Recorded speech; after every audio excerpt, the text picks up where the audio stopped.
that motorcycle, those birds, and everything else. Yes, we are live in the Dominican Republic. I'm currently in hiding. Long story. But there's something I want to do before we even get this bad boy started. I want to do a little bit of housekeeping. Can I get the original episode poster? There we go. So this is the original episode poster. If you notice, oh, hold on, there's a helicopter. We are live. We're doing it live. It was completely quiet during tech. This is how life works. But I know, if you notice, there are 4 people in this poster, and I really want to address this and really talk about social responsibility.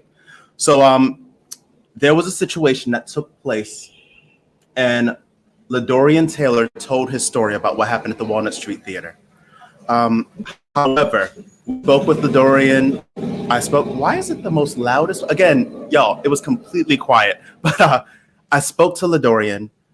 He spoke to his lawyer. We all had a very deep, enlightening, powerful conversation. And after talking with them, I decided that the wisest choice was to pull LaDorian from this episode. You know, I'm always like, what comes up, comes out, what goes on. But understanding the sensitivity of this case and what's going on, if you would like to Google, Google is your friend. If you would like to know more about what's happening. But today, we will not be addressing sexual harassment. We will not be addressing that story. And I genuinely pray for LaDorian. I pray that the truth is out there. I pray that he receives a form of reparations. And if there's any way that I can support, I was very clear after season 2, I want to be done. Originally, season 2 was supposed to be about sexual harassment until a bunch of other stories came, and realizing the minefield that is, we decided to, hey, let's push it to season 3. But if need be, I am totally okay moving things around. That's my door. Again, Dominican Republic, can't control things. But yeah, this is something dear to me. And I just want to, again, push and throw my support towards LaDorian.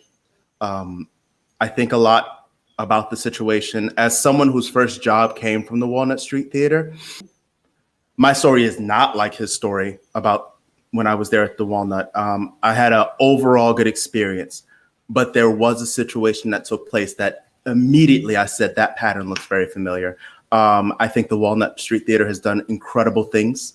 I think the world of Bernard Havard and all the advice he gave me. There are a lot of successes I had because of him, but that's life. Nothing in life is perfect. Everything requires work, and I pray that the Walnut is open to doing the work. With that being said, that disclaimer's done. Can I get the current episode poster? So we've done some we did some revisions, but of course over there under the Us Two, we didn't get a chance to change everything as we wanted to. So yes, our guest today will still be Kim Morgan-Dean. We still have Ethan Paulini, and we have Hannah Ingram. And I want to thank them for coming. I want to thank them for everything they're doing. But I have a delegate. What I learned is in building this episode and learning a lot about the Barter story, I've become too close to the story. And making sure that I don't become biased, I have invited delegate of the DMV, super delegate of the DMV, and a returner from season 1 of The Receipts, episode 9, Sarah Corey. Sarah. I'm unmuting. Hello, everybody. Hello. I'm going to pretend that I'm in the DR too. Is what I'm going to do. I'm just we should have used your blue screen. I know, right? Or like that Zoom background where the waves are crashing behind me. Yeah. Oh, yeah. Hindsight is 2020. We should have just been like, everybody, take this background. All right, but you know what? This is a step up from, I don't know if y'all remember my first foray onto the receipts when this was before I had my new computer. God bless you, new computer. I love you. And I was trying to do it on my phone, and I just kept like getting kicked out of StreamYard. And then I finally gave up at a certain point. And then I lost because it was sort of like a competition. And so, you know, by default, since I had left the broadcast, I was booted out of my team. But yeah, no, this is much better. Thanks for having me. No, thank you for being here. For everyone, Sarah and I have been working to, again, getting to know all the delegates. Let's talk about this for a second. Getting to know all the delegates to me has been the greatest surprise. Like delegates, counselors, speaking with counselors and delegates till 6 a.m. Like the camaraderie is powerful. It is. And a shout out to Ryan Morales too, for bringing us all, like bringing the BIPOC delegates together before even the elections. Cause I think that we're in such a unique time right now, and that we're, all kind of isolated to our own. We can't have mixers, we're all just like sitting behind our computer screens. And Ryan really did a magical thing by bringing us together very early on. Yeah. We do have to give praise and honor to Ryan Morales. Maybe we'll do like a 2-minute dedication on the receipts for Ryan Morales. I think we should do it. And we should toast him. I have vodka over there. We'll toast Ryan. Thank you. Thank you for the social hours. Sarah and I have been going around. We've been speaking with theaters, specifically in the DMV area, just trying to understand what's going on leading up to the Actors Equity Association's town hall. And it's been pretty cool. It's been really cool and very eye-opening. Yep. Mm-hmm. So, Sarah, what I want to present to you is essentially the story of the barter. I've heard it, so I would love for you to be bathed in it for the first time and see how it hits you. Because when I first heard it, I was like, what? And then when I saw the receipts, I was like, oh, wait a minute. So that's interesting. But before we do that, I would also like to talk to Ethan Paulini, because Ethan had 2 major successes. Number 1, he was able to get the weather vane going. Yep. Number 2, he was able to do the breakout production of the pandemic the last 5 years. Yeah. So I was like, if we're going to talk about issues, we got to talk about successes. Are you down for this? Oh my gosh, of course. Yep. Can I get that intro, please? Since March of 2020, the theater community has been, for the most part, dark. Broadway is still closed. Many regional houses have postponed seasons, and some have even closed their doors for good. However, some theater has weathered the storm due to the tenacity of producers, artists, and communities. Here to discuss are Ethan Paulini, a director, writer, choreographer, actor, arts administrator, and educator. He is currently the producing artistic director of the Weather Vane Theater, an AEA alternating repertory theater entering its 56th season in Whitefield, New Hampshire. He is also the associate artistic director of Off-Broadway's Out of the Box Theatrics, where he produced the recent site-specific, streaming, Drama League-nominated production of The Last 5 Years, and the revival of Baby, the Off-Broadway Alliance nominee, which he also directed and choreographed.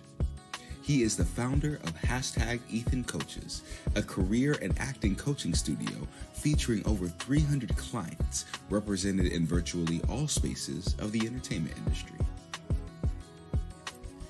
Kim Morgan Dean is a member of the resident acting company at Barter Theater. Barter roles include Shrek, Singing in the Rain, Steel Magnolias, Wooden Snowflakes, and White Christmas. Previously, Kim was a company member at Greenbrier Valley Theater, where she also served as the Associate Artistic Director. She is the recipient of the 2008 and 2009 Carbonell Best Supporting Actress Award for her performances in Body of Water and The Lieutenant of Irishmore. Hannah Ingram landed at Barter Theater 13 years ago, and she has been happily stretching her creative boundaries there ever since. She is a proud member of Barter's AEA resident acting company and an active member of her local community. Some favorite Barter performances include A Streetcar Named Desire, The Bridges of Madison County, Cabaret, Singing in the Rain, and Avenue Q. She currently serves as board chair for the Abingdon Main Street Alliance, a local nonprofit which supports small business growth and unique economic development. Hannah serves on various steering committees and board of directors, including the Kingsport, Tennessee Symphony of the Mountains, the Southwest Virginia Higher Education Center, and the nonpartisan PAC Washington County Independent Neighbors. Davon has brought both sides of the table to this conversation in hopes of discovering how theater can thrive through adversity.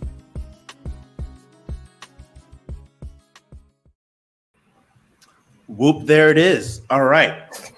How you feel about that, Ethan? Did we represent you well? Wow, I'm impressed by Myself. No, I'm kidding. I'm impressed. I'm super impressed by the panel you put together. I thought I recognized that voice too. So yeah, no, thanks for having me. This is great. It's great what you've been doing. Congrats on the Drama League nominations, by the way. That's really exciting. Thanks. Yeah, that kind of came out of nowhere, but it was a nice surprise after a lot of hard work. All right, Ethan, we're going to cut straight to it because I know a lot of artistic directors and people trying to figure this out are going to listen to this section and take notes. So straight up, how did you do it? How did you get Weathervane, and how did you get the last 5 years? Okay, so I think Weathervane will start first because it was so unique in that, you know, we were trying to do something that really hadn't been done. The last 5 years is great because it's, you know, the media stuff and people have been thinking outside the box, no pun intended, with that for a while. But with Weathervane, when everything sort of shut down, we pack a lot into our season in a really short period of time at Weathervane. So I sort of thought, oh, I've got plenty of time. It's only March. Everything will be fine by July. And that clearly became apparent that was not going to be the case. So I kind of went into panic mode, trying to figure out how to, for me, it was about like maintaining everyone's employment. I'm a member of Actors Equity and a member of the acting company at Weathervane, in addition to being the artistic director.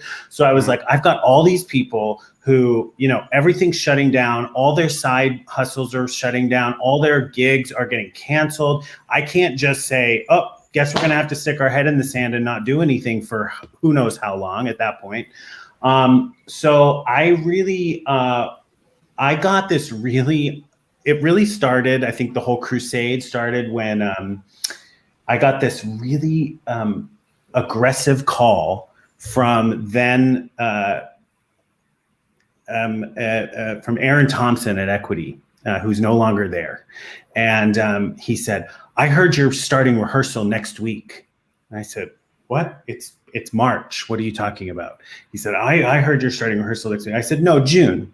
And he said, well, you know, it won't be safe in June either. And I said, well, I don't know that. So I'm going to, you know, continue to proceed planning. So that was sort of the beginning of how I thought I was going to have to communicate with Equity. And I didn't want it to be an adversarial communication, but, you know, we definitely had our fair share of that. Ethan, was he a business rep? Is that what his he was was? He was the Eastern, I forget his title now, but he was a high up in whatever his position was. It's escaping me right now. But I continued planning. I made offers to Equity actors. I sent in the bond. He's the Eastern Regional Director. Just for anyone, he was. Thoughts and prayers. Great. Everything. They received the bond. They initially released contracts, you know, said we're going to monitor the situation. I made the decision for, you know, everything that was going on to go ahead and first delay the season and then cancel the summer part of the season. We had planned on doing a fall season, which was by design much smaller, much more contained, you know, on every level, from the artist to the patron expectation. So in my mind, I thought, okay, well, we'll cancel the summer the way we expected to do it, and we'll look into doing some virtual stuff, which we did achieve. We did some media stuff with our Equity actors. I was able to get them a lot of, I got them like 6-week contracts over the summer, which was not quite what a summer contract would be, but it was at least something, at least some employment. We all went up there because at Weathervane, which sounds similar to Barter, a lot of people wear a lot of hats. Like my education director is in the Equity company, my development director is in the Equity company, Robert Fowler, who's my associate artistic director, is in the Equity company. So we all went up there to provide the necessary functions to keep the lights on. So we said, okay, well, Equity might not let us do anything, but we still got to go up there and quarantine and live together and do the work day in and day out, which we did all through the summer while presenting some like TYA stuff with our non-Equity intern education program, all the while trying to proactively give Equity information to allow us to go forward with our fall season. We were sort of living in this like it was kind of a weird experience because here everything was happening in New York, everything was happening around the country, and we were in this very rural county in northern New Hampshire with 30,000 residents, and it was the middle of July, and we were looking at the numbers, and there hadn't been a confirmed COVID case since May 4th. And at that point, the entire county had had 5 cases. And so I started to really, really like double down on equity and say, look, we're in this place. It's like kind of a fluke, knock on wood, that there's absolutely no cases. Our patrons want to be able to come see the theater. We're all living together. We have been here since June 1st. Prior to that, 2 other people and I had been quarantining anyway. 2 other company members had been quarantining anyway in New York. So I said, these are people who've been together since March anyway. We're ready to work. We're ready to do it safely. We're ready to come to your terms. What do you need from us to be able to do that? And there was no answer.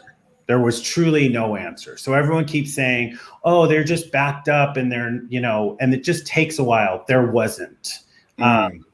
I submitted, we wrote an 84-page safety handbook for our staff and we used that as the guidepost for our equity discussions. And we sent that in, and again, just radio silence. We sent that in at the beginning of June thinking, okay, if numbers are still where they are now and where they need to be, we'll send this in now so that definitely by September, the conversation will have happened.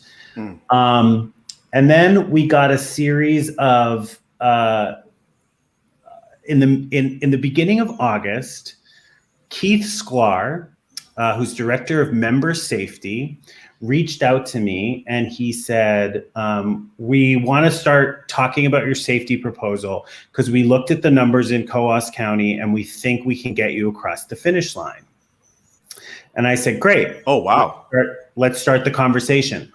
And he was great and communicative from that moment on. But what was frustrating was that all of these proactive safety protocols that we had sent them were clearly not read, clearly not even, because there were things where they were asking questions and we were like, not only did we address that, we expanded upon that. So I'm not sure why you're asking for this information in this context. But we went through a series of back and forth with the safety proposal. There was a lot of stuff in there about testing that we had been doing anyway. There was stuff in there about HVAC, which somehow the universe blessed us in that in October of 2019, when I proposed expanding into a fall season, we did a big capital campaign and spent $100,000 putting in a new HVAC system before the word pandemic was in our vocabularies. So I had all that documentation super fresh and super ready to go.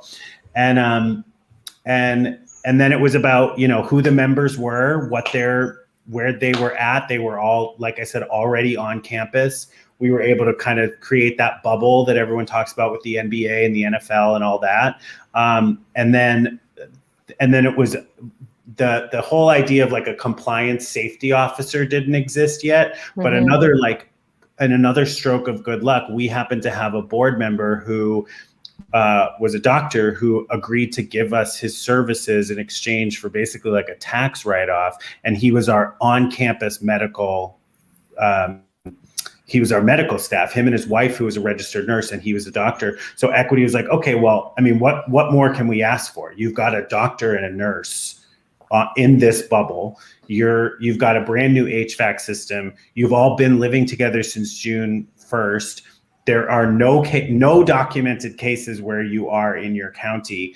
And they approved us. And I will say that one of the things that struck me the most, that's a really super distilled, like trying to not make it too boring and digestible for people.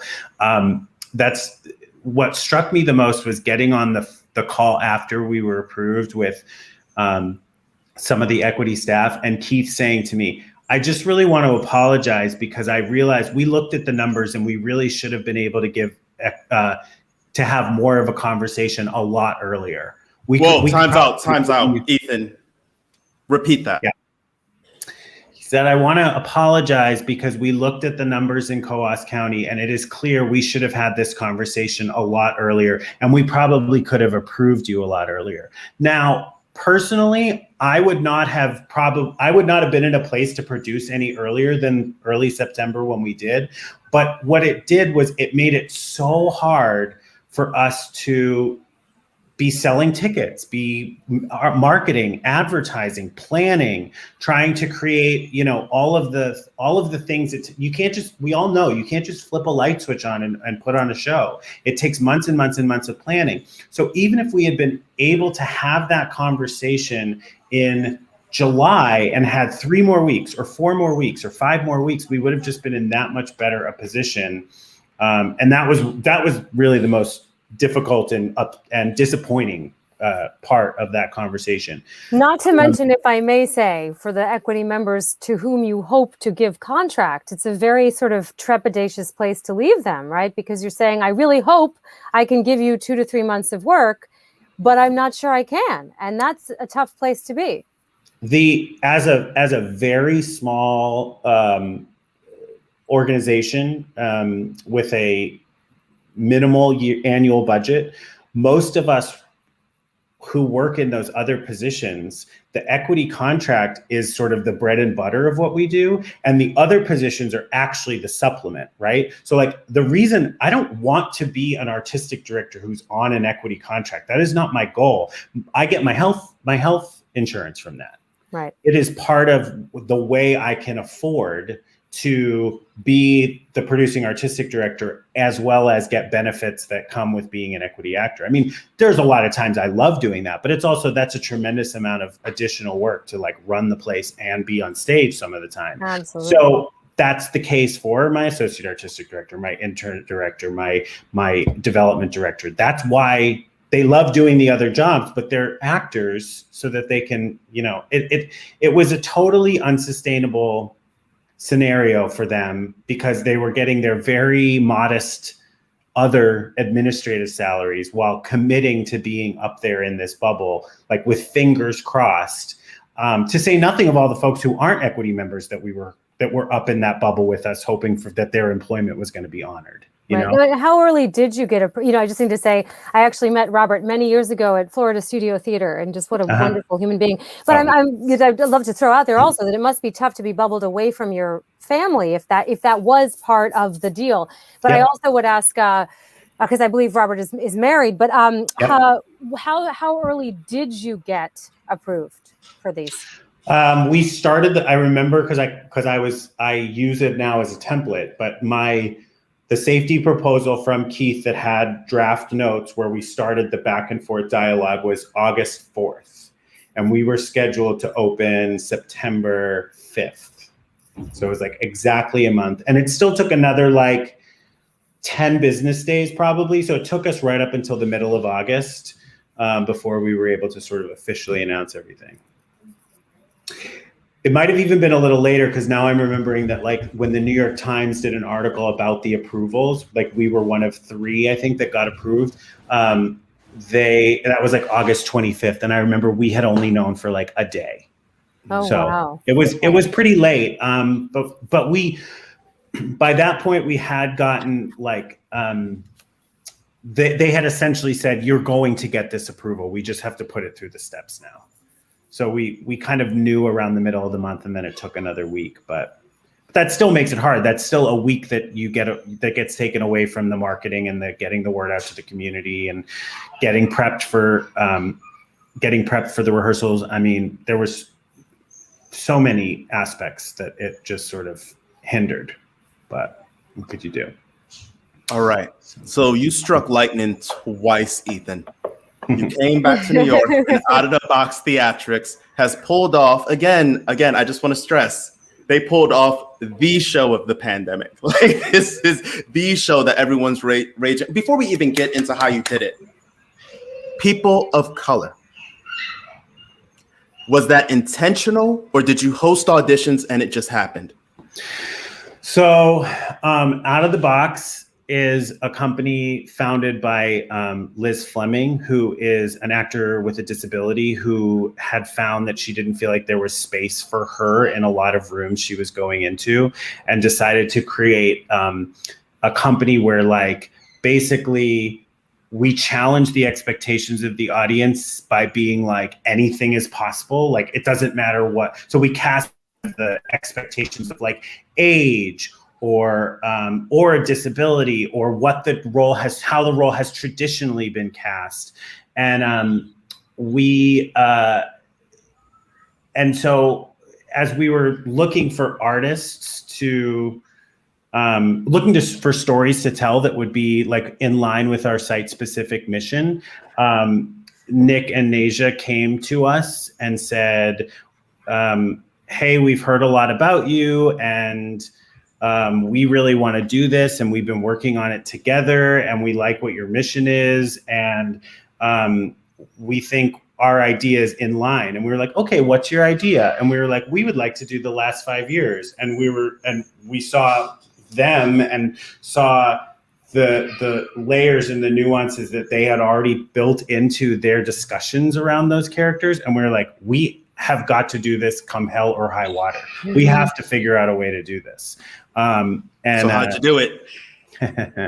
So we filled out our, that producer worksheet that they want us to fill out. Mm-hmm. And we went about to, we assembled a team, we put it all together. We created a testing strategy. We created, in the middle of it, we were able to get several members of our staff vaccinated because of their other eligibilities. They were teachers, and they were falling into all those categories as they kept announcing like different eligibility criteria. And so like we thought we were golden. We were like, oh my God, everyone's getting vaccinated, and Nick and Nasia were quarantining together already, like in advance. Like they had been living together since after Christmas. Like we were putting this together for a long time.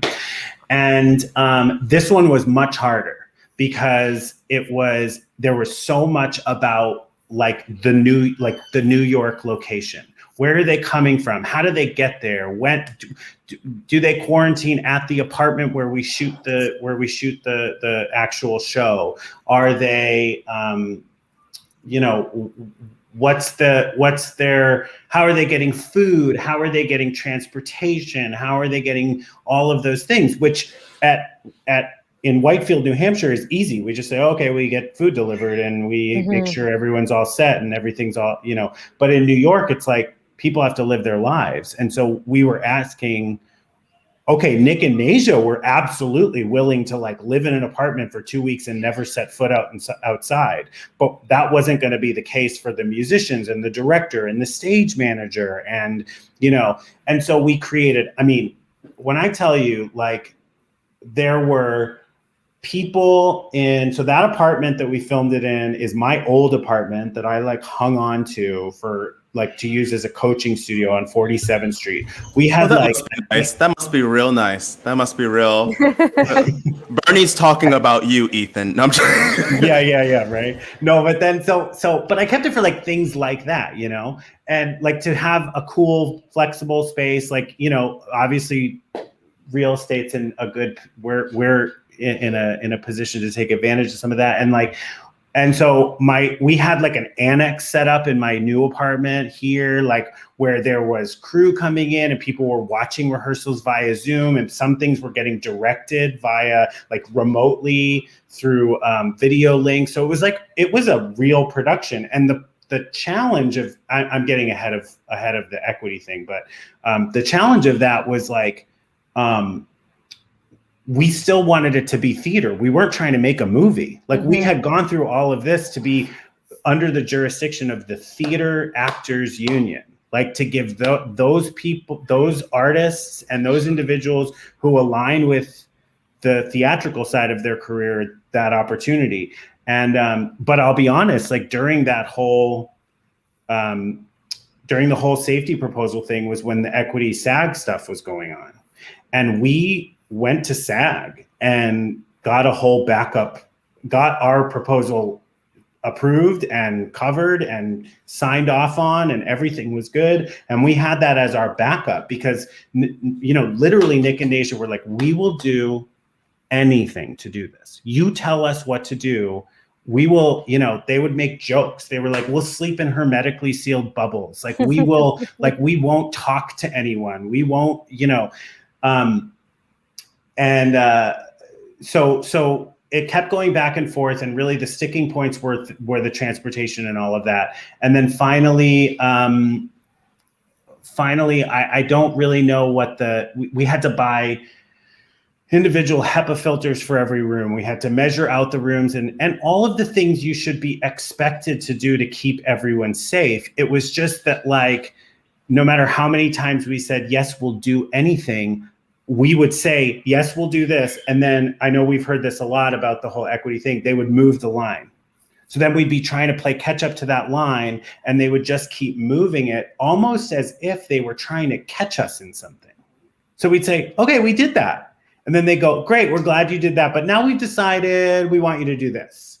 And it didn't feel like about safety. It didn't feel about, it felt very arbitrary. And even in our first, I don't want to speak for other people, but in both meetings, I had an actor or a stage manager who was involved in this process, who looked at staff. And staff, the problem is that in these meetings, they go we're so happy for you. We're so on your side. We're here to support you. You did it. You're one of those great companies that got the seal of approval. And every single time there's been a sense of from the members, but you didn't collaborate with us on this. We were left alone. I've had in both scenarios, a member ask, well, do we have to pay working dues because you haven't helped us?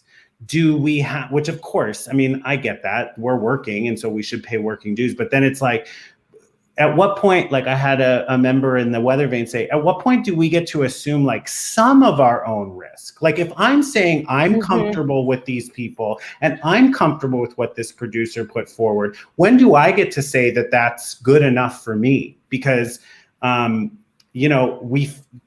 they all felt there was definitely a little bit of an animosity between the members and the staff. And the problem for me is that that article that came out in the New York Times that Michael Paulson wrote that I'm quoted in from a couple of weeks ago, I said, this wasn't one of my quotes, but I said to him, what's happened is I have had so many members come to me being it's amazing what you did. Thank you for continuing to push and try and get the work out there and try and get us some contracts and something happening. And the problem is that they've created a situation where the members and the producers are on the same side against the union. And that doesn't give the union any leverage. It should never be that way. As a producer, I would rather, if it were a healthy situation, the union and the members would be against me, and it would be my burden to have to prove that I'm doing it for the right reasons and that it's safe and that I'm there to support members. But it's the other way around. I have members all the time being I'll do whatever you need to help. I'll write emails, whatever you need. I'll take extraordinary steps where, and unfortunately, it definitely feels like the union is its own island being pushed up against by members and employers, both with the same goal in mind, just different ways to want to get there. It's pretty exhausting, honestly. It's the only thing that gives me anxiety. In all of this, I have full confidence in my staff. I have full confidence in the artists I work with and collaborate with. The only part of it that makes me wake up in the morning super stressed out is the thought of the continued dealings with the union. Wait, time's out. So during this entire situation, no anxiety about the pandemic or the past election. No. But I will point out the sort of extraordinary irony here that you are one of the successful producers who's managed to negotiate, and yet that still is the paramount stress for you. So for those people who are negotiating and not being successful, how stressed must they be about the, very future of their theatrical organizations, right? Mm-hmm. Yeah. Mm-hmm. Yeah, that's a great point. I mean, and I had so many people reaching out, just being like, asking how did you do it? And that's the irony, is that I would tell them something like, well, we did just spend $100,000 on the HVAC. And they're like, oh, well, I can't do that. Or I'd say, well, we did have a doctor and a nurse on our board who agreed to be on staff. And they're like, oh, well, I can't do that. And so I understand that. And if I weren't able to do those things, I wouldn't be a success story, and I'd still be butting my head up against the wall. And I think that goes to I know you're joking, but yes, all of those stresses are still, we're there and we're very real, but it's like the now. Why am I still stressed about that now? I've already gotten through what should have been the darkest part. And instead I'm still worried about my season opening June 26th and fighting to get some communication around that. And I even asked them that. I said, so I've already been approved we actually got a third one that was a little project we did around the holidays that was an extension of the Weather Vane Rider through OOTB. We used the same staff. And so I said, I've gotten 3 of these approved. Shouldn't that be a baseline? Do I really have to start this conversation from scratch every single time? Ethan, I want to take it to the audience really quick. I believe we have some questions about the Endgame. And as someone who has had success, we have Carrie. Hey, Carrie. How are you, Carrie? Carrie wants to know, what is Equity's Endgame? What exactly are they trying to accomplish by continuing to keep people from working? As someone who has been able to break through, when you see a question like that, what are your thoughts? I have absolutely no idea, because that's the thing. I have this group of actors that I'm working with who are all, no one in these groups, there ain't one person who is a new member who doesn't know anything about the union. It is all Robert Fowler's been in, look at his IBDB page. He was in a million original casts. This is living Broadway legend. And he is at what point do I get a say over my own career? At what point, all of my members wrote to the business rep saying, we're comfortable, we're safe, can we work now?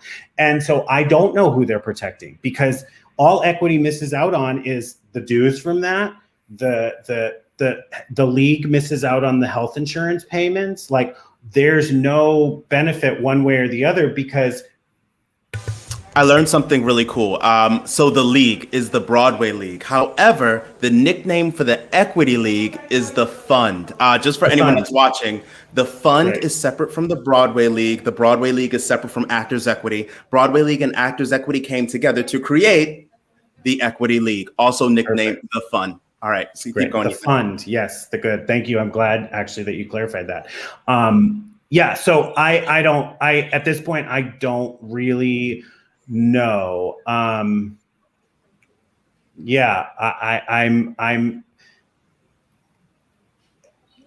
wonder because I've heard all of these things where there's people saying, oh, I heard Mary McCall say that Equity has no liability if someone gets sick. So it's not that they're worried about having some kind of responsibility if someone were to turn around and be like, I got sick and you allowed us to work. That's apparently not part of the concern. I heard that as well. I just want to say yes. Yeah, I heard that as well. Yep. So to me, it's if Equity, if there were some liability, I could totally get it. I would almost be more comfortable with that. If they were trying to protect themselves, sure. They don't want to get sued. They don't want to, whatever. But at this point, it's it's unreasonable. It's if Nick and Naja are living in an apartment together and have both been vaccinated and feel super comfortable quarantining to make something and get paid for it, and we're willing to pay them for it, what are you protecting by saying they're not going to be able to do it? And we were supposed to start rehearsals on a Monday, and we didn't start them until Wednesday because we didn't get the approval till Tuesday night. And we had put that approval in 7 months before. Wow. That's not efficient. That's not an efficient way to. And again, we had been told you're going to get this approval, but we still can't start working without it. All right, Ethan, I want to thank you. I don't want to hold up your time. And I want to say thank you for coming on. Thank you for sharing, and congratulations on that last 5 years, man. And congratulations on getting the weather vane over the finish line. And I hope people can watch this. Oh, the last question before I forget. Do you believe that the HVAC system was what the most important part of you getting approved at the weather vane? No, I think the whole like bubble, the fact that we like own our own residence and everyone could just like live together and there was no outside interaction. That to me was like the thing they harped on the most. Got it. And I actually do have a question as well, because I seem to recall on the Weather Vane website, because I'm a New Englander, my folks are in Boston. There was, when you were doing your season, if you were, I think it was people could be seated in groups of like 4, and then they could be unmasked in those groups of 4. Is that correct? So that is the state regulation. Equity actually made us alter that and keep everyone masked, which we did. So we put up the state regulation because should there be someone who was super anti-mask, we didn't want to completely, start that conversation before they walked in the door. It would have been, we felt it was much easier to like tell someone, hey, you got to wear a mask. Because honestly, most people just, we're in a pandemic. They're going to wear it anyway, right? You're going to wear your mask if you're sitting in a theater. Okay, we lied to you. One more question, and it goes to Christina Weston. Can I get Christina Weston, please? Christina, bring me the axe. Do you think this will affect Broadway opening? I actually am really encouraged by Charlotte St. Martin's quotes about September / maybe it might be a little earlier. I think that I don't want to. So we're in some talks about the future of the last 5 years, actually. Yay! And some of the things that we've talked about have been about advancing the like New York theater reopening, and with like the state regulations opening up to the 33%. Obviously, that's not going to cut it for a Broadway show that costs $1 million a week to run. But we're trying to, I do think that the more and more that people are vaccinated and the more and more the restrictions are eased correctly. I'm totally for like doing it the right way and following the science.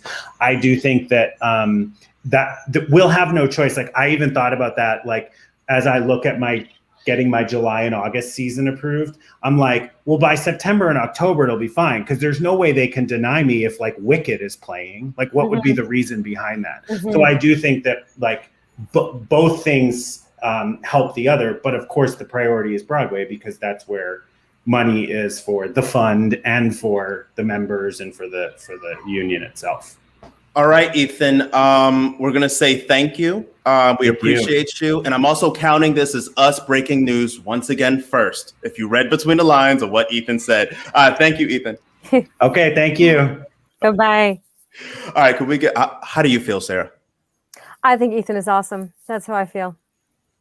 Yeah. Well, and I also want to say, he said 2 things too that I just want to sort of like bullet point. One thing that I have heard echoed from a lot of other producer and artistic director friends is the idea of the moving goalposts, like the idea of, first of all, sort of like the guidelines constantly shifting, but the idea that sort of like, they'll send in a proposal and everything will have been checked off and then there will be more items to add.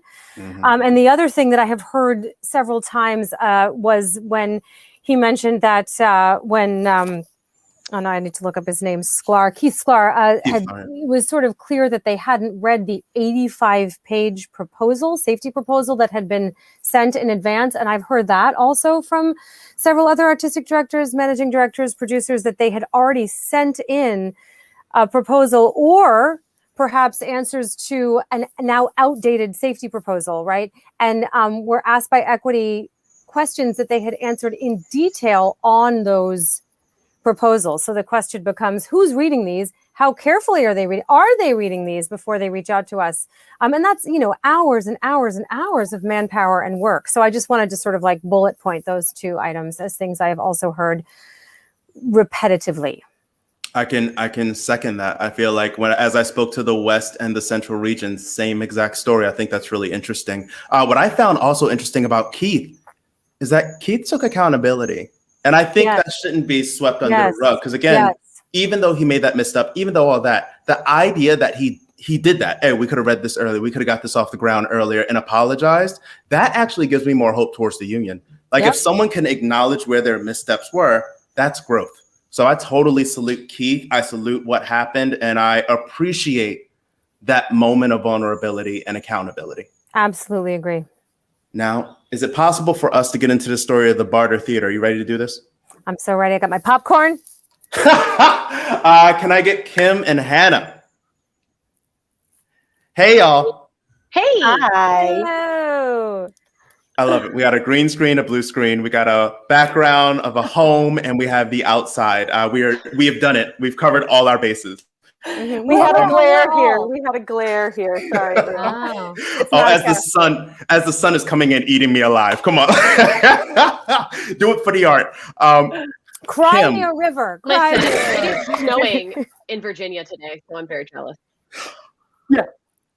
Wait, are you serious? Yeah, randomly little snowflakes. It's Yeah. lovely. 3 Oh, months ago. We should have put you in a coat and put you outside for the contrast. We should have done like on the field reporting. Hannah, Kim, talk to us about what exactly took place in the timeline happening with the barter. Yeah. Well, I think there's a couple things that we just want to like kind of intro barter to people. Barter theater is incredibly unique. We know this to be true. Got notes. We basically, barter it employs a year-round, what we call a resident company. We've got resident company stage managers and actors, many of us who have worked here for over a decade.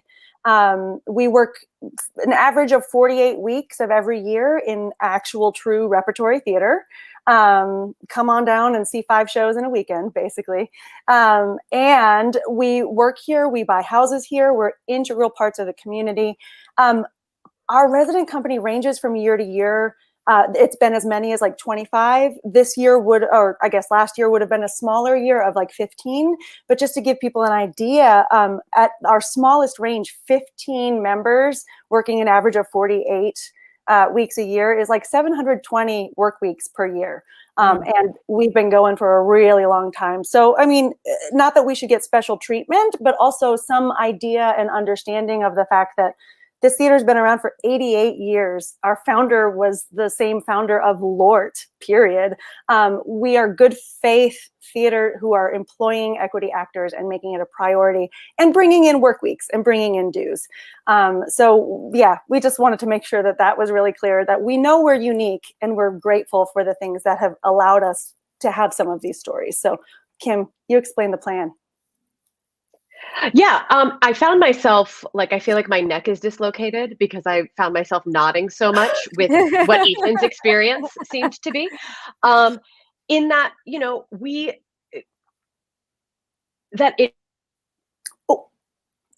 Uh-oh. It was only a matter of time. The show was Here, I going got way too smooth. Oh, she's back. She's back. Back. Sorry, Kim. Start again. Oh no, it's snowing. You know, by nature of this, you know, that equity is, you know, coming to this from an adversarial perspective of producing partners. And I think particularly in a scenario like ours, and it sounds like Weather Vanes, like I trust Barter theater inherently. I'm going to finish her sentence. To give an example, our producer gathered via Zoom all of us together last May before she ever put any kind of plan in place to equity to ask us. She said, here's the detail of what we're talking about. Here's what we've thought of. What are we missing? What can we do for this plan to make you all feel safer before we ever send it to equity? She also purposely sent us a, you know, very well vetted but incomplete plan to equity, inviting them, like openly inviting them to say, help us fill in the blanks, help me shoot holes through this so that we can cover this and like keep everyone safe. But that is our number one priority. We have inherent trust in this. I don't know how else to say it. Yeah, go for it, Kim. Yeah, if I'm back. You know, something that I think is highlighted in like that will highlight how. Oh, This is funny. The She was fine weatherman before. gets us Must have again. been one of the Gets us first again. plans Right. that got sent in. And oh my God, Just repeat that last sentence. I don't know what's happening. I was just saying, our artistic director was selected by the governor of Virginia, a medical doctor, to be on the state's board of reopening, is how forward thinking she is. And she hired a team of 5 doctors, including a infectious disease specialist epidemiologist, to vet and write this plan with Barter Theater. So a lot of stuff, Wow. we had protocols in place before Equity had official protocols in place. I mean, we're talking, this is April and May of last year. And Equity refused to even have a conversation about it. Despite the fact, I know I have my timeline somewhere, that, we got this email in April of last year from Equity saying, okay, we are going to negotiate, but we have to make sure, yes, thank you, April 24th. We just may need to make sure that appropriate protocols are in place. But our management staff was basically told, oh, there's nothing you can do at this point. Like, they would not even come to the table to discuss what was happening at this point, which is frustrating because I think this is a theme that I've sort of heard throughout the past year, is that I think that the Equity staff narrative is one thing. And if you have an experience that contradicts that, you're made to feel like you are the only one and that you're an outlier. And I don't know that that's fully honest. It's not honest, and it's at least based on this experience. Yeah. Yeah. So, I mean, this was the beginning of Barter trying to have this conversation. Go ahead, Hannah. Well, and I was going to say, just so everyone kind of understands the plan that we're talking about, we were, as a company, there were 14 or 15 of us, stage managers, actors, all really excited by the creativity and adaptability. We understand, and we want to be really clear, like, we're not saying people should have a free-for-all with no safety guidelines, like put us back to work no matter what. Least of all our producer. We are saying, yeah, theater in its traditional sense is going to be really tricky right now in a pandemic to bring back. So let's think outside the box. Let's think in a non-traditional theater sense. We happen to have, okay, so we're in a town of about 8,000 people. We're in a county of, I looked it up, like just under 54,000 people. We're in rural Southwest Virginia, not Southwest Virginia, but Southwest Virginia. And we happen to have an old deserted drive-in about 5 minutes down the road. So Katie talked to, Katie's our artistic director. She spoke to the people who owned that property. She leased it. We revamped it. We retrofitted it. It has a stage up at the front that is, Kim, how high up off the ground is it? I don't know the exact, it's on top, it's built on top of shipping containers. So high off the ground. Like 30 feet in the air, something like that. What she's built is contact free. So even our front of house staff, everything, you order your ticket, you show it through the window. There's no contact. She had gotten rid of any and all prop handoff. There's no need for worries about crew and things like that. Costumes would be handled at home, and actors had been okay with doing their own laundry. The team we call it, Ethan was calling it the bubble. We call it the quarantine, basically, where you're teamed up together, and you've agreed to do it 2 weeks before rehearsal. Rehearsals are remote. Truly, she had thought of everything. When I explained it to some folks early on, they were like, this is a no-brainer. And we were saying, this is a way to get some work weeks back. Not every theater can do this. We understand that. Let us be, we volunteer as tribute, basically, to be guinea pigs. We trust our producer and look at this plan that we're able to do. Let's get some work weeks. Let's get some dues back in here. Just as an example, when we started to talk about this with ye old Aaron Thompson, and Gary Diamond is our business rep. who's been wonderful. We just want to say that up front, that Gary Diamond always responds to an email, and we appreciate that very much. He doesn't always have anything of substance to be able to tell us. We get the feeling his hands are tied. We're not sure, but he always responds. And in some of our early meetings, we were asked again, like, did you read the plan? Like, are you familiar with the plan? We were asked, but what if nothing is 100% safe? Safety cannot be 100% guaranteed. What if someone rushed the stage? What if an audience member got out of their car and rushed the stage? We were like, it's 30 feet in the air. And also like, why are we asking those questions? Like we can't answer every possibility. What if there's a lightning that strikes and it's, I mean, like, what are we talking about here? So are you serious? These questions were seriously fielded?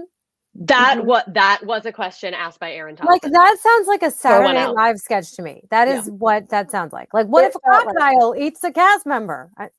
It felt like it, and yeah, what if a crocodile eats a cast? And it's not even Peter Pan. Yeah, it felt like an SNL sketch sometimes, and I think our overriding feeling is like, look, when people are trying to be solution oriented here and offering up like something with a little bow that's already been thought of and could be used constructively to help other theaters who might be in a similar situation, because we're talking this was May and June of last year. I mean, Katie was on it. And it's as if they're looking for reasons to say no is the best way. Kim and I were talking about it earlier. We were like, I don't understand that part. If it's adversarial or what, but why are we looking for reasons to say no? I don't know. Yeah. Timeline wise. Yeah. Yeah. And I think for, to tout the 4 principles. Go for it, Kim. Yeah. To tout, collaboration as one of those 4 principles and then not collaborate just felt. Yeah. We were saying before, I was looking up go.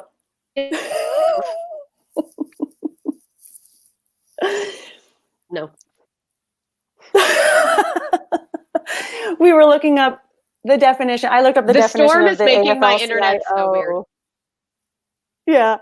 But the idea of collective bargaining, it's like all about negotiation. And it says the process in which working people through their unions negotiate contracts with their employers to determine the terms of employment. It is a way to solve workplace problems. I see neither a collective feeling here or a bargaining feeling here. So what are we doing as a union? It's supposed to be working for us. And in a way, it feels like and I'm not saying I do not want to paint, and I know Kim feels the same way. We don't want to paint with a really broad brush, but right now it feels like the union's policies. So therefore, I'm going to say the union is not working for us. They have turned into a little bit of the monster that a union is supposed to be representing against. Before we get into calling people monsters, I think we got to tell the tale. I think we got to tell the tale, because that's the just people in the comments. And I want to just, I want to just shout out the word. So what I'm receiving here is it's very obstructionist. It's not collaborative. It's obstructionist, and that is not the way a union should be working against collective bargaining partners who are bargaining in good faith. Yeah. And we have had multiple conversations with equity staff as members. So again, I feel like we are very fortunate that they gave us that time. However, we feel less heard after all of that time, somehow strangely, like in it. I don't know how to fix that, because all we can do is keep saying, we trust this plan. Please, we want to work. We trust this plan. Please, we want to work. Here's what we need. Here's our alternatives. Have you considered these things? So, can you break down that timeline as just essentially how all of that went? Because I feel like people are hearing this, but I think sometimes you just need that context of the timeline of how long and how active and proactive you've been. Absolutely. So we did the April 24th. On May 13th is when our artistic director, Katie Brown, she met with all of us. She asked us what would make us feel safe. She told us all of the different medical professionals that she had met with and what they had in mind. She was very honest about what it might take, what sacrifices we might have to make, and who we needed to have conversations about who was willing to do that. And most of us, we left that meeting like excited. We couldn't believe the ingenuity that she had shown and the connections that she had made so quickly. You know, we had just shut down rehearsals for our spring season less than 2 months prior to that, and she had come up with all of this. So she met with us first, and then on May 15th. That's when Equity released their 4 core principles memo from Dr. Michaels. What was a little frustrating about that is, and what we kind of learned a little bit past that, and Kim, feel free to jump in, but like, it seemed like Dr. Michaels didn't necessarily, and that's fine, nor should he necessarily, have an idea of what goes into theater and all of the different things. So it's a little bit like, did we tell him what theater is, or did he tell us what safety is, and where's the dividing line? These epidemic must be under control is number one, and pretty much Barter Safety Plan hit all of the possible benchmarks of this, except for that first one, which is not actually possible for any one union or any one theater to ever to ever control. So it's kind of like these benchmarks are being listed that are not actionable by anyone. So why are we putting them as requirements? So then the next day, Kim reached out to then Equity Vice President Sid Solomon. We were trying to do our member due diligence to try to figure out, hey, has Barter thought of everything? Like, have we missed anything that we should pass along to our producer? And we were told that they hadn't actually had their briefing with Dr. Michaels yet, so trust what staff says. And then May 18th is when Katie and our managing director met. And that is the time in which they were basically, they said, we read your plan, but it basically doesn't matter what's in there. There is nothing, if I remember correctly, Kim, correct me if I'm wrong, but I think it was something like, there's nothing that any theater can do at this time that would make us grant or release contracts. So it kind of didn't matter what was in. Yes, that was, I think, like the quote I wrote down. In notes. Yeah, I think the quote that I wrote down from that meeting was from Aaron Thompson, which is, "This is not a time to do theater right now." So then it seemed like there was no traction at all, that there was literally nothing any theater producer could do at that time that would get them granted contracts. And if I remember correctly, I think Katie came to us and she said, I tried to kind of look at it different ways. And she said, so the answer is no. And they said, no, we're not saying that. And she said, well, then tell us what we can do to get a yes. And they said, there's nothing you can do. And she said, so then it's a no. And they were like, no, it's not a no. You're muted. Are you muted, Crap. Davon? I'm sorry. I just like freaked out. There's a motorcycle happening. But she said there's nothing you can do. I mean, they said there's nothing you can do, but then said it wasn't a no. Yeah. Yeah, and I think it's because they didn't want us as members to be angry that they were just saying no. It is how I read that. But then there was no, like, you know, you can't meet a bar that doesn't exist. Right. So May 28th, so Kim and Cindy Rabel, shout out to Cindy Rabel. She's our production stage manager, equity member. We all met with, is this that? Yeah. We met with Aaron Thompson and Gary Diamond. Yeah. We brought up what we thought were really, like, if the union is going to be saying no, then we need some answers to some questions that we as members have that were very, very crucial at that time. We pointed out that the $600 bump in unemployment was going to be running out. Most of us were going to have to go back into jobs that equity had no purview over for safety, anything like that. Had they Mhm. considered the financial strain that this was going to be putting not just on members, but on the union itself and its solvency? What's the long-term plan here? To answer one of the questions that came in the chat, like what's equity's long game? We were trying to figure that out too. And we also pointed out that as of 2 days prior to the meeting, as you can see there, our county, I mean, again, we're so lucky, but our county had a total of 51 confirmed cases, but only 5 active ones. And we told them that it had been that way for 2 weeks. We pointed out that Dr. Michaels even said himself that the level of testing he was specifying in his 4 principles doesn't yet exist. We pointed out the lack of money. Wait. I feel like, hold on, take this down for a second because I want to see this. I feel like Oprah in the Prince Harry and Meghan interview in that moment where it's just like, what? Oh wait, time's out. So there's these 4 principles, but there's no plan for execution, and they admitted that. Yeah, I mean, As Even far the as ki- that was concerned, yeah. Keep going. I'm sorry. Keep going.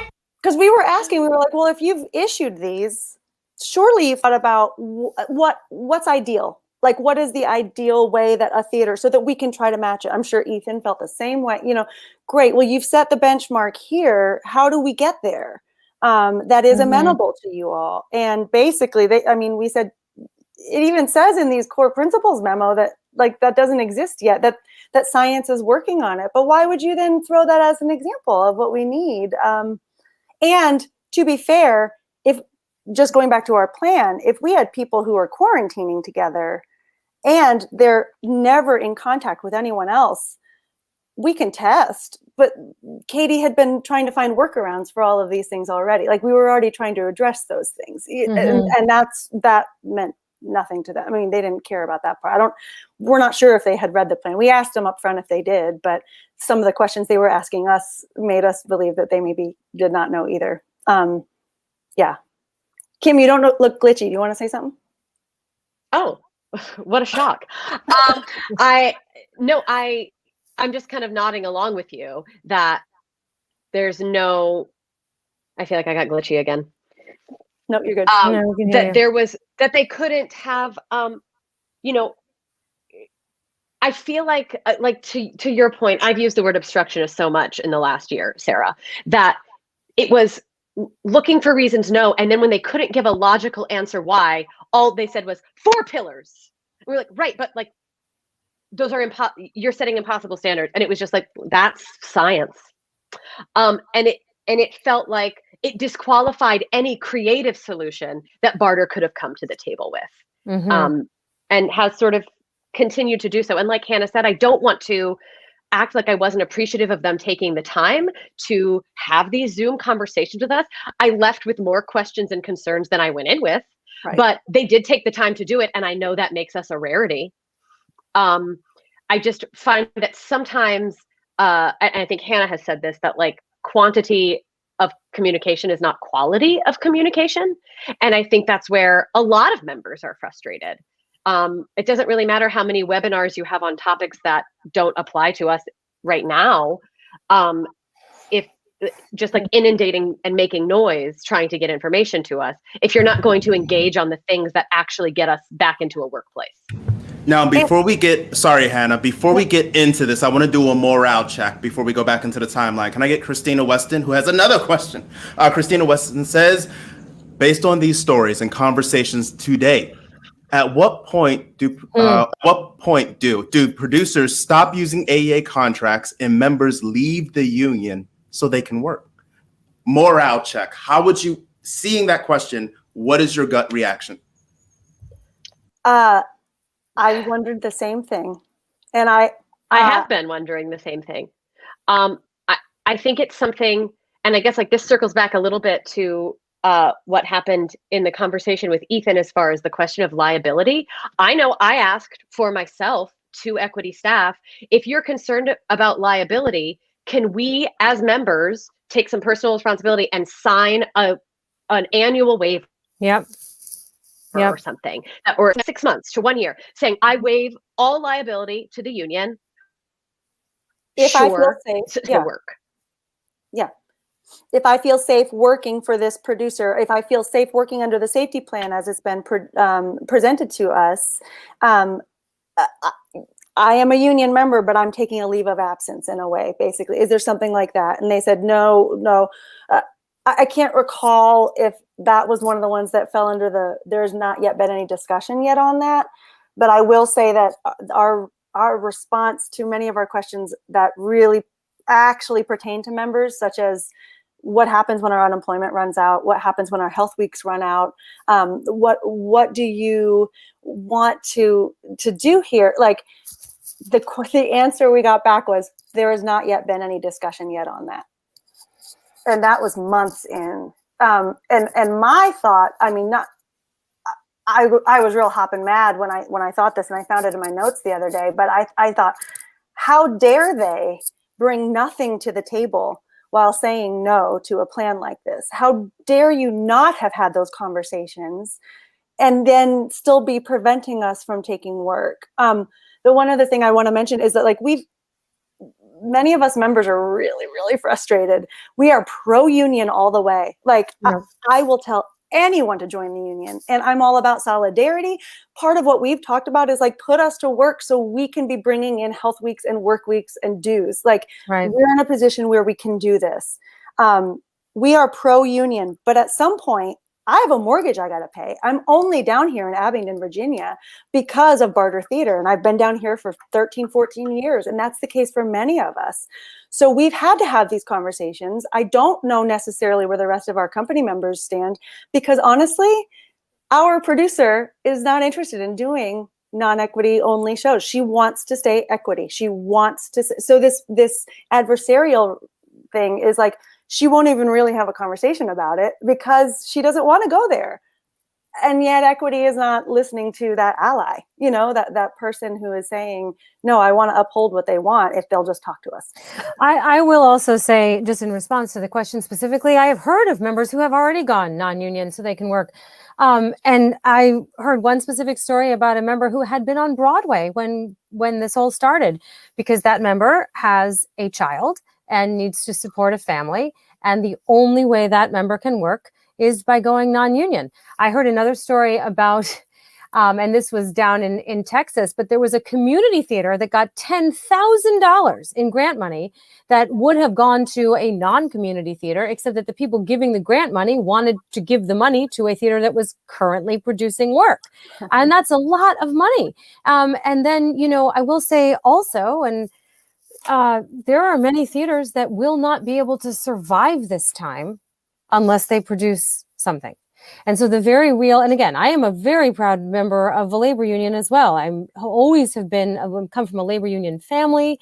I am very proud of the protections that we usually have being the member of a union. I have paid my dues throughout this whole pandemic, but the reality is that this is an unprecedented time. Other unions in all other industries, many of them performing arts related, have been flexible and adaptable, which I believe was on the 4 principles. Yes, because it is a time we must be flexible and adaptable. But the reality is that money is running out, and these theaters, if they can't produce some work, are going to be forced with, we go non-union or we close.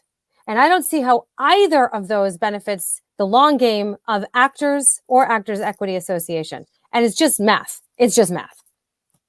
I don't know. This is going out of order of the timeline. Sorry, Davon. We're ready. We're receipt professional. Just give it to us. Come on, I got you. Come on, Dominican Republic.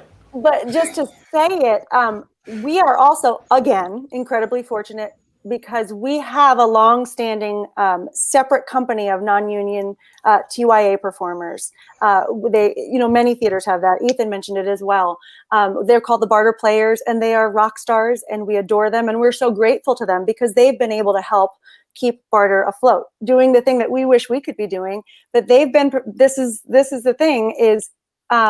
We talk a lot about science, and the scientific method involves not just naming what you want to try and hypotheses, but actually experimenting and actually analyzing data. Well, we've got some data down here at Barter. If Equity would ever like to have a conversation about it, the non-union Barter Players have been performing since July 14th of last year all the way through December for almost 6 months at the drive-in under a similar plan to whatever Katie had Wow. put forth. And there have been 0 cases of COVID from them, from our staff, from our audience. We've got contact tracing. We've got all those things. It's 0. So like the plan works, and yet, yeah. So Yeah. And that's not isolated either. I've heard another story very similar to that. And it doesn't add up. That's just, to me, it just doesn't add up. agreed. Next on the timeline. We can go wherever. Honestly, we could have just ended the show right there. I feel like you could have came on and been like, forget the timeline. We tried our stuff. This is the history of the barter, and there are 0 cases. And you could have just walked off. You could have dropped them. Anything after this is just a service. So feel free. Just to say some other things. And Kim, jump in here too. We did, Equity did organize a Zoom meeting with all of us about a week after our conversation with Aaron Thompson and Gary Diamond. So there were 14 resident company members with a whole bunch of Equity staff on June 4th, about a week later. And at that point, we only had 2 more cases in our county from when we had spoken a week prior. And other than that, and then we were in phase 2 reopening at that point from our medical doctor governor. And it was an hour-long meeting, but they did not let us know that ahead of time. So we all kind of stayed muted and let them say their piece about what they're looking for. Keith Sklar was part of it, other staff. And we let them have their say, thinking that then we'd have a chance to offer our perspective, which across the board, we were all there to say, please let us work. Please, we support this plan. Whatever Kim and Cindy and Hannah had said before, we support this as well. But at about the 50-minute mark, everyone had to leave for another meeting. And we did get Aaron and Gary to stay to the end, but there wasn't a whole lot where they even asked to hear from us, unfortunately. Wait, time's out. Let's do this again. So you're saying the Barter Theater got their own AEA town hall. Is that what you're saying? Is that favoritism? No, I'm joking. That's really petty. I would like to apologize on behalf of the receipts.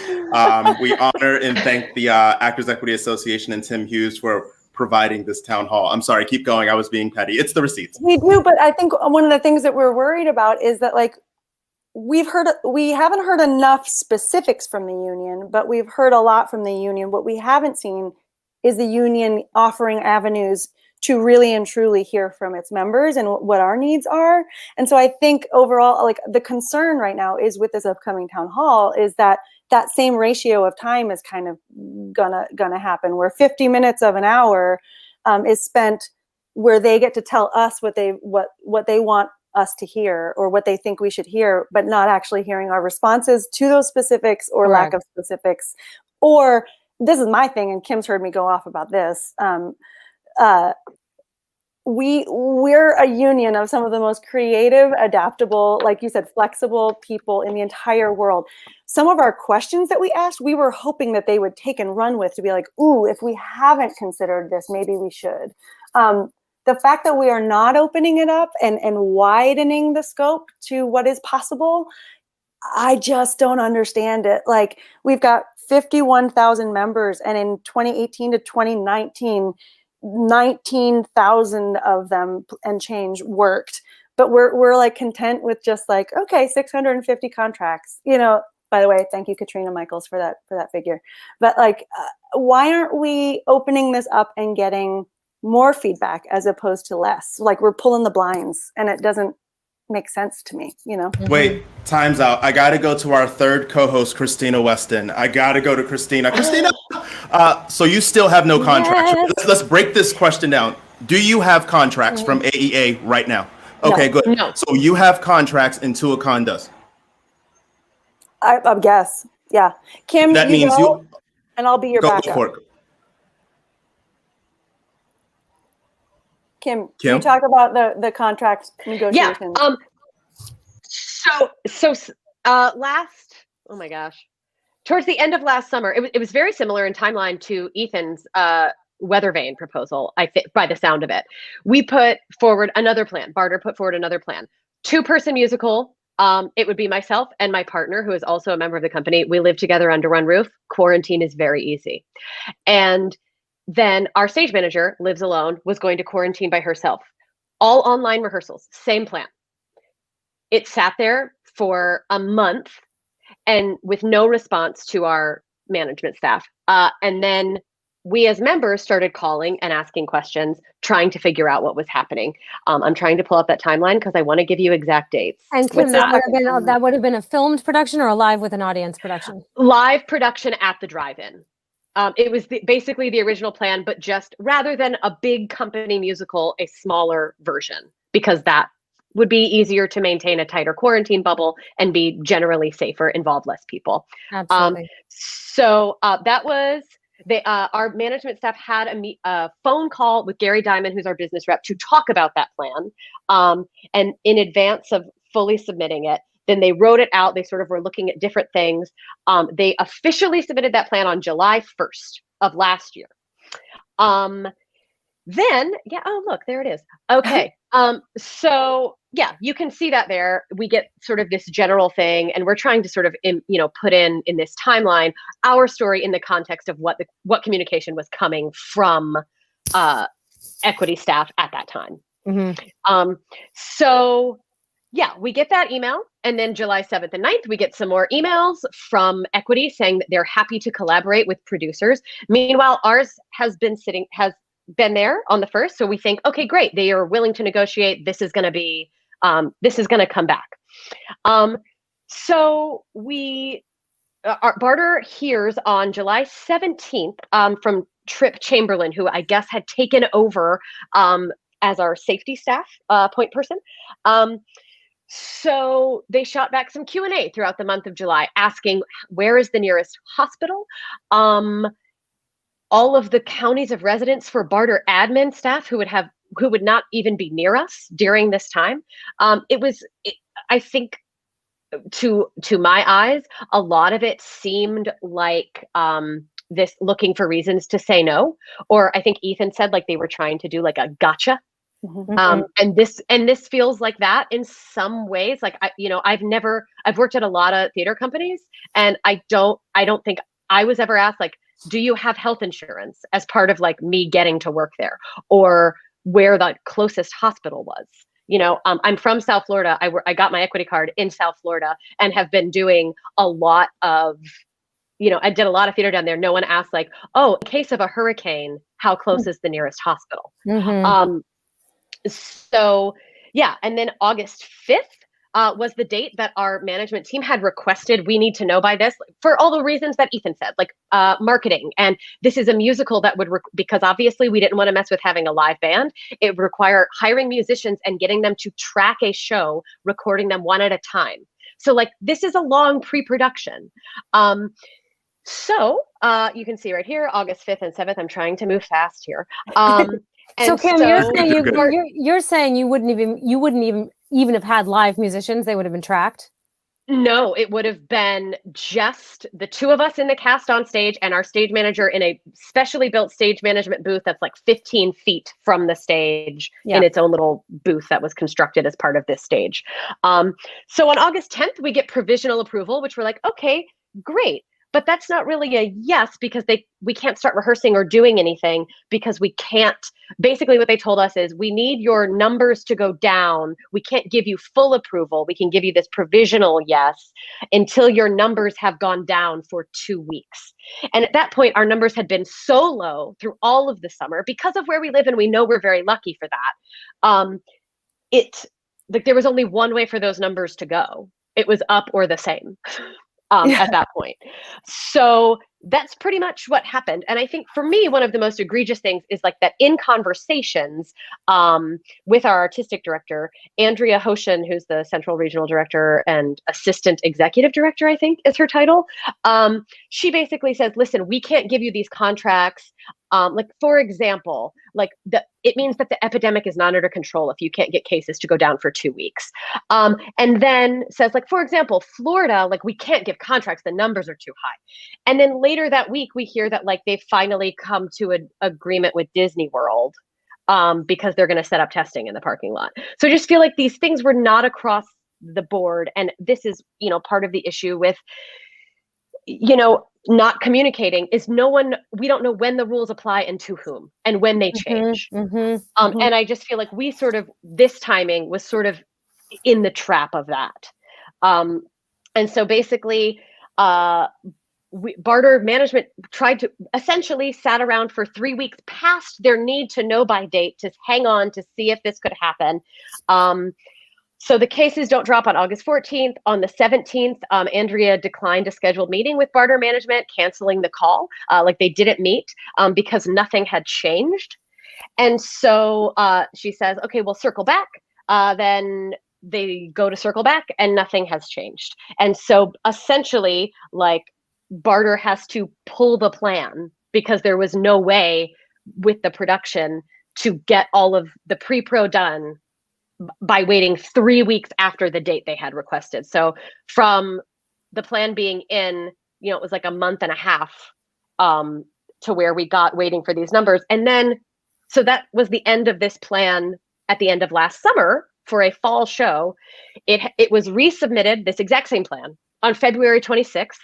Now we're hearing the average turnaround of this year. Now we're hearing the average turnaround time is 21 days. We're like, great, cool. Next Friday is April 9th. That will be 6 weeks. We don't have a yes at this point. There has been some contact, but as soon as this plan was submitted on the 26th, we got an email. God love Gary Diamond, because he reached out to us first this time, to all of us members, and said the thing that was startling was, while the work does not start until later May, it might be closer to the anticipated May date before we're able to finalize things or give you any substantial updates. After that plan was submitted, again, we are in rural Virginia, and there's not a day that goes by that I don't feel super fortunate that everyone now involved in this plan has been fully vaccinated. Everyone involved with this theater has been fully vaccinated at this point. And I wrote an email saying, what do we do with that information? Is there any way that we can voluntarily provide that information? I mean, even our front of house staff and our admin. Your entire theater is vaccinated. Fully vaccinated. As of next week. Everyone who would be involved in this production, we're talking director, music director, and we are still talking about remote rehearsals. We are not even trying to push it, but we will all have been. I mean, I got my second shot last Wednesday, so I'm more than 1 week. Next Wednesday, I'll be fully done. Rehearsals don't start until end of May, like June 1st. So we will all have been well in the clear, and we cannot get a yes on this, and we can't get a reason for the delay. It's just funny because a whole election has taken place. Sid Solomon, who has never been a guest on this show, but for the first episode was in the comments denouncing and stuff like that. But a whole election has taken place. We have switched half the counselors, and you all are still on hold. Yeah, we've switched presidents too of the country. I just want to remind us of the good things that have happened, the very good things. I think that's why we were able to get vaccinated. So no, and Kim, what were the numbers like when you were rejected the first time? I know you keep saying they were very low. Was it still that idea of 51? Generally, they were sort of all staying around that number that Hannah cited earlier. Hannah, do you have that in front of you? One of our stage managers wrote a follow-up in September because we had questions surrounding the Alliance Theater's Christmas Carol plan that a bunch of stuff went out on September 3rd. And in her question, she was like, I guess I'm wondering why the Atlanta's county, which has 25,339 cases, got a go-ahead, whereas Washington County, Virginia only had 395 cases. So that's one of the references that we've got from there. And we were told that, oh no, they were only given a provisional yes as well. They were given the same provisional yes as Barter. We're using the same metrics, which again was meant to make us feel better, except it doesn't make me feel better because why are we using the same metrics for a case with 395 cases, a county with 395 cases and one that's over 25,000? I have heard stuff about percentage points too. I mean, there's no consistency. We know there's no consistency, but I have heard stuff about percentage points and cases per X number of folks. So that could be a very interesting, but at the same time, there were productions being approved in places where the case numbers were very high. So it doesn't, in percentage to everybody. So I don't understand.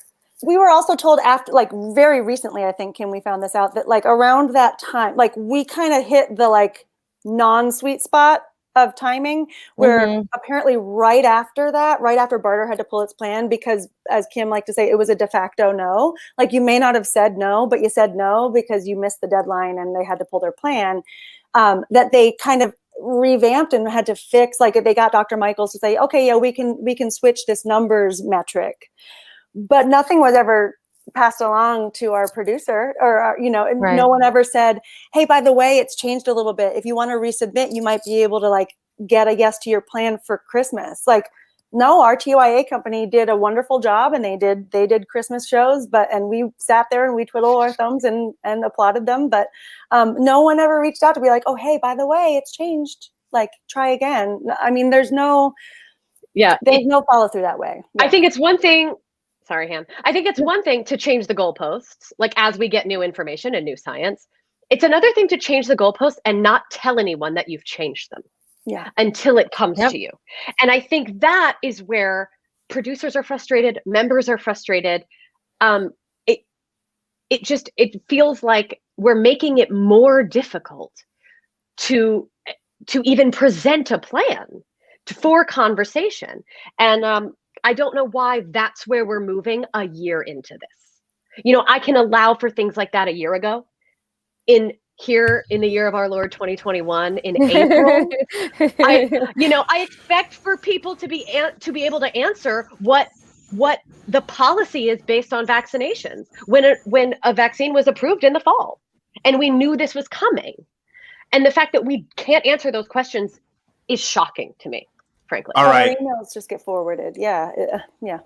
Before we end this, there's one last question I want to take us out on before I give it to Delegate Maria Cristina Pasaraslai.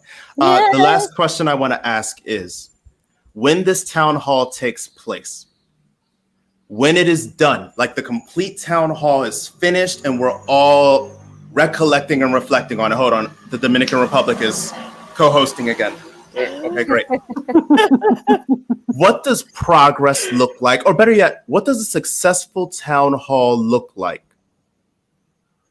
coming out of it? Whatever they could do or whatever happens when that town hall is over, what would get you to crown it a success?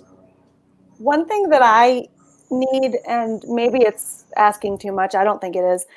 I have great respect for people or organizations in positions of power who can own when they were wrong. To quote last 5 years, actually, I don't need like a mea culpa, but I need some acknowledgement of like, hey, we handled some things poorly in the past. We've learned from it, and this is how. This is how we plan to change things moving forward. I need to hear that. Otherwise, it's a little bit, the trust issue is still there at this point. Like, it's going to be hard for me to trust what the union tells me. I'm not just a baby bird who's just going to take it and go, oh, okay, great. Because we have our own personal experiences here. And I need to hear how we've learned from it. That's me. I think in the way that I expect my elected officials in American government to represent me by listening to me, you can't represent me if you don't know what I'm standing for and what I'm asking of you. And I would love some indication that is understood, that, that decades of working dues and annual dues that have supported this union, like, you work for us. And I would like some indication of like how that accountability will work moving forward. I think in the long term, and then I think in the short term, I would love to see even like some kind of, it doesn't have to be set in stone, obviously science changes, but some sort of rubric, some rules that are across the board for how we reopen safely and get back to work. Yeah. I'd settle for a flow chart, like just a simple flow chart of like, this is what happens with a plan and here's how it goes to, like, basics. I'd love that. And I want to say too, a town hall is for questions. So it's not a lecture. So if all we get is a lecture, it's not a town hall. Like, for it to be a successful town hall, they need to field questions first. They need to give us answers that are not just like random statistics that are floating out of context. We need specifics. And there must be some discussion of balancing the workload between returning to work and safety, rather than just like this literal spouting of safety, safety, safety, safety, health and safety, without taking into account the fact that members absolutely need to work. So I want some give and take there. I don't just want like dogma shot at me. Agreed. Absolutely. Well, I want to thank you ladies for coming on. This is probably the less I don't think I have ever been so silent because you Because I talked too much. That's no. Sarah, I was your co-host and it was great. I loved every second of it. You just gotta sit back and relax, a little drink with an umbrella in it, you know. Yo, this was good. No, in all seriousness, I thank you all. And getting to know you, Kim, and getting to know you, Hannah and Sarah. At this point, we go way back. We go at the beginning of the band. Obey. This has been incredible. This has been eye-opening, and it's been incredibly educational. And it's clear where the missteps are. And thank you for telling your story, because just like you said, it gets really tough in a polarized situation where, again, it feels like it's us versus them. And even the hint that there might be like something that's inconsistent can lead to you, oh, you're on their side. Oh, this. So I salute all of your bravery. This has been a 100% AEA member episode.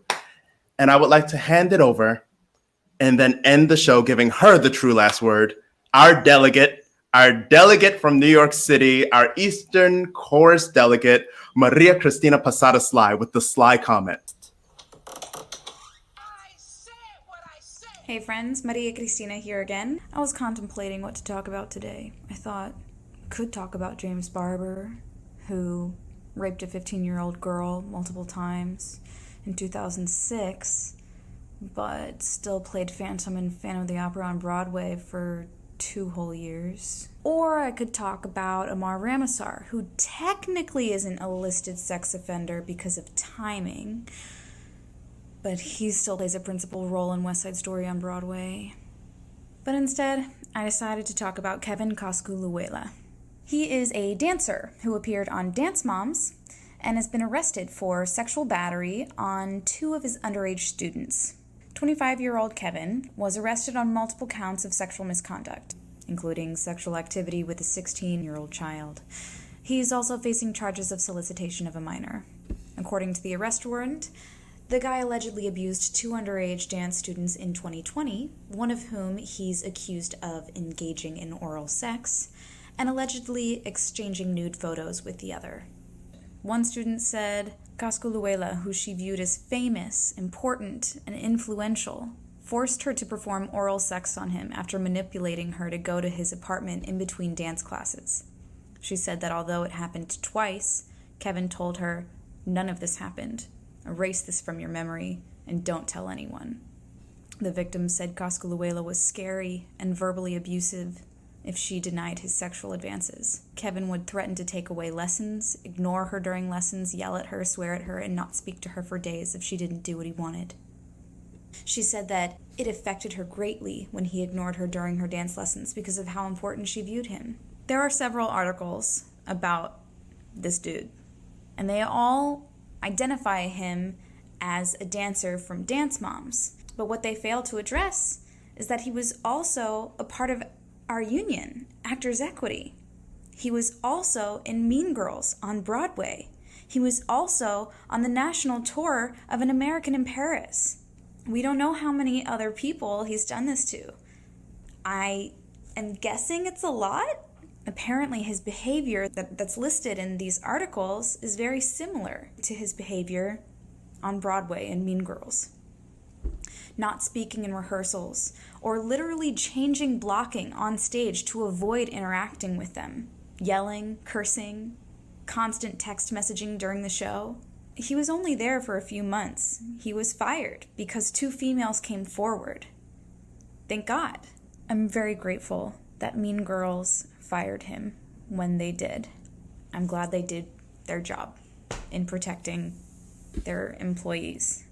I realize it's not easy coming forward, but we don't know how many more people he's hurt Clearly, this is a pattern, and this is not uncommon behavior, especially in our industry. And so I'm here today to urge you to come forward. You might think that the right thing to do is to go to company management.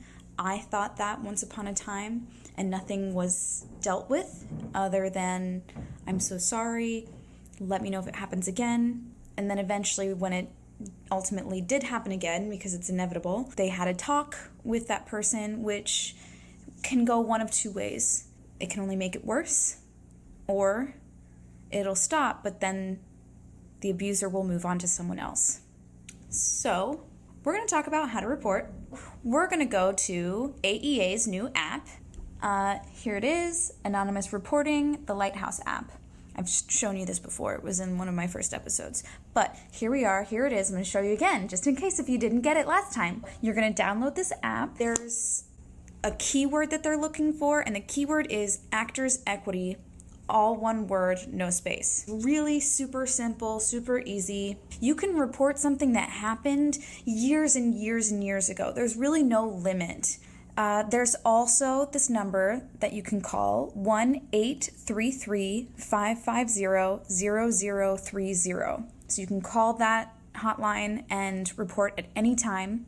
You can also call any of your business reps. Whether Kevin Coscaluela is your abuser or it's someone else, maybe you have multiple abusers. I support whatever decision you make. If you do come forward, it could keep your abuser from targeting someone else again.